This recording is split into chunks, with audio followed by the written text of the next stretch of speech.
First of all, I'd like to say I'm happy to see fellow brothers and sisters, citizens, bring attention to this unbridled greed of these banks. It really seems like a fine way for banks to treat their customers, huh? You know, a year ago they needed $700 billion to avoid a gigantic meltdown, as they said, and everybody in power believed them. Obama, President Bush, at that time, McCain, everybody said, yeah, we got to do this.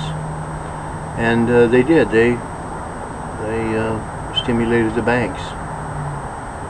Well, once that was done and their security was assured, they went back to their old tricks of just go for profit. Even to their best customers. All of a sudden the terms and conditions, which people don't look at that closely, people started looking at it a lot closer because the banks were sticking it to all of them, even the good customers.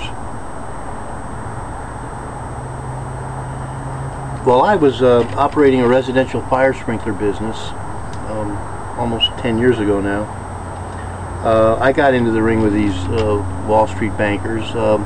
The loan I got from Ameriquest was sold as one of these securities to Lehman Brothers and then later on Chase.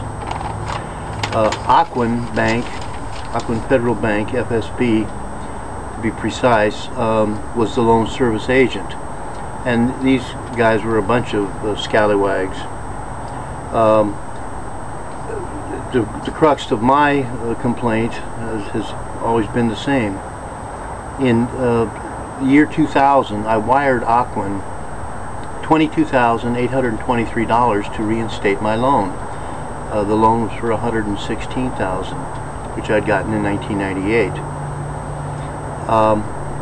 About a month later, in December, I found that their addition was incorrect. That the line items only totaled about $18,000 something. It was $3,841 too much. So I called up the bank, Ocwen, and said, you know, what are we going to do? They said, well, we'll look into it. Then a month later, I get in the mail, I find out that the Chase or Ocwen had changed the trustee, and that trustee just filed a foreclosure on my property in the amount of $10,539.69. I rescinded the loan under TILA because of the failure of Ameriquest to give me all the required disclosures, and Ocwen simply ignored it. Then as it came down to the time for the sale, I filed a bankruptcy knowing that that would stop them in their tracks. It didn't. They issued a deed to the O'Neills.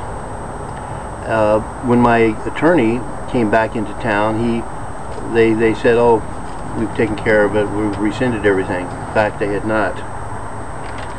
They kept that hidden in that case until the next case, and then in that case they convinced the court I was in bad faith and the court should dismiss it, which they did. I was fed up with all of it, and I went and applied for a loan and was approved, but they couldn't close it because the title issue was still in the other people's names.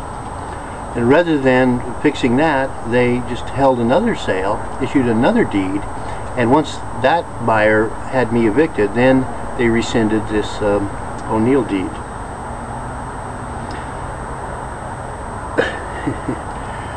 Since that time, I've been fighting.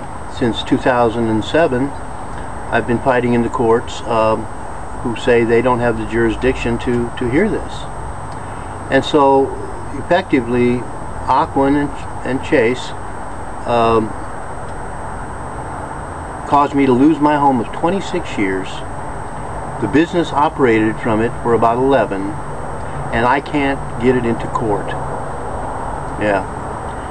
So it's been a real struggle. I'm not done yet. I have a petition to the United States Supreme Court, which has to be in by Thanksgiving. And but I've done everything else. I've written letters to the President of the United States, the Attorney General, all the way down to Jamie Dimon, and asked for some assistance, but so far no luck. So anyways, that is my report, and Dead or Revolution, count me in. This is Gary Ozenne from Corona, California. Thank you.